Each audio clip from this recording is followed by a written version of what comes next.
Hello friends, this is Dori Hureska with Forever Quilting. Quilting on ice-dyed fabrics doesn't have to be scary.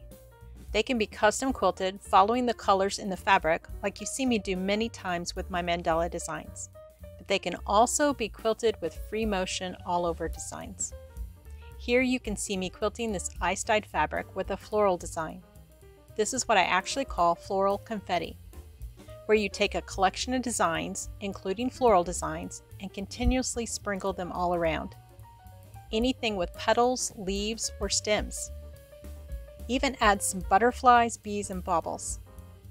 I also like to throw in some swirls, circles, and S-curves. Really, you can throw in any design you like, as long as you quilt them continuously. You can learn more about this technique in my book, Floral Confetti, which is available on my website. For the full video on how this project is quilted, hop on over to my website at forever-quilting.com and sign up for the Forever Quilting Academy Extras. Here you can watch this and many more free tutorials on machine quilting. Thanks for watching.